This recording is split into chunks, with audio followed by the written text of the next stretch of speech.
Hi, I'm the Foxed One, and today I'm going to be talking to you about one-on-one meetings or one-to-one meetings. And you might be asking yourself, what makes me the expert? Well, I own and operate several quick service restaurants, and so I have lots of experience with working with team members and supervisors and assistant managers and managers. And the one-on-one meetings, I think, has allowed me in the last couple of years to promote my general manager and my operations manager, and I promoted them from within the company. So anyway, so I definitely have some background with it. I have lots of experience doing them. I kind of stumbled across it a couple of years ago when I was just looking to move the business forward and just get some more help in my role. So what I created was, so first of all, for the one-on-one meetings, you might be asking yourself like, oh, another meeting, like where's the value in this, right? And so what you want to do is you want to buy in, and first and foremost, you've got to get yourself bought into it. So you need to know what's in it for me, right? Because as soon as you're bought into your vision and and you're passionate about it, it's easy to get those around you bought in and passionate and wanting to do it as well and seeing the value in it. So I really recommend figuring out your why, like Simon Sinek always says, what's your why? And in this way, we're going to say what's in it for me, right? Why do these one-on-one meetings? So I broke it down into 5 steps. So the first step is stay in the loop. It lets you stay in the loop. It lets you know what's going on in, especially if you have multiple multiple locations or businesses or or offices, whatever the case may be.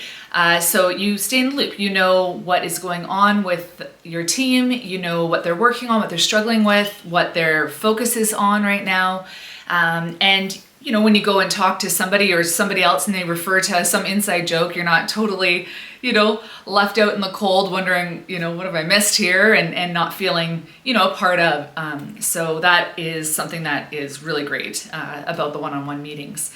Another thing is it allows you to share relatable experiences. So many times, especially being like a leader in your business, you tend to start storytelling and it doesn't really relate to anything that's going on. You just want to share all this knowledge that you have. And so when you're doing a one-on-one meeting and they're sharing their story, because with the one-on-one meetings, they're going to share their 15 minutes, 20 minutes first of that half-hour meeting, and you're not going to talk. You're just going to be taking notes and stuff. There's lots of PDFs, lots of things out there kind of telling you how to break down a one-on-one meeting. And I think the most valuable part is that they get the floor for a set amount of time at the beginning of the meeting.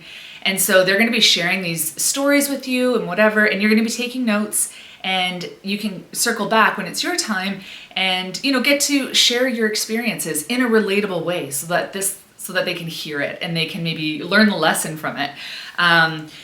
Okay, so number 3 is training through action. So a lot of people are hands-on, they are it's hard for them just to listen to the lesson. So by you sitting there and actively listening to them, taking notes, and then at the end, talking about each of their points and maybe things that they don't even realize they've said, you are actively listening, which is showing them and training them how to do that with their subordinates. So, hopefully what will happen is they'll turn around and do that with their supervisors. And maybe the supervisors will turn around and do the one-on-ones with their team members.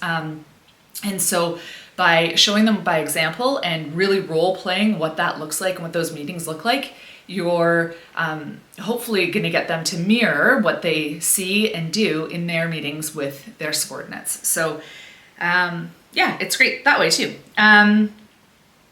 Number 4 is it reaffirms the hierarchical relationship. So sometimes the lines, especially with lots of camaraderie and a really team atmosphere, the lines can get a little blurred. I find maybe not so much on your side, but on their side, it can feel a little bit blurry. And so when you set these meetings, it really sets you apart, right? And so it sets you in the leadership role and they're in the subordinate role, which is great because it helps. Hopefully what it's going to do is when they go and have their meetings, it will set them apart and it will help them be better leaders in the business. Sometimes these people, the managers or whatever, have come up and worked their way up through the company. And so they end up being the boss of their friends. And so that relationship changes, and sometimes it's hard for them not to feel like imposter syndrome, or it just takes a really long time for them to make that kind of a black and white relationship. Nothing in life is black and white, but in business, it's nice to get really clear boundaries. And so this is one way that will help them get those boundaries. And so the other thing it lets you do, number 5, and the last one I would say for this, what's in it for me, is it lets you practice your skill set.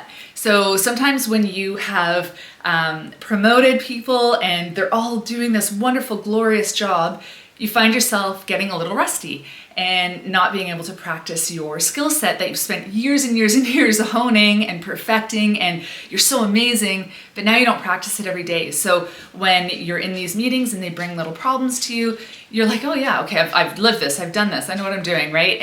And you get to really hone or practice the skill set that you've spent so many years honing. So yeah, I think that is another benefit to you. So there's 5 things. I'll put everything down in the description and with a little blurb. And hopefully you found some of this useful, and I will make another video on what's in it for them. Because just as much as you want to get bought in, you want them to be bought in as well. So anyways, thanks for watching. Have a great day. Bye.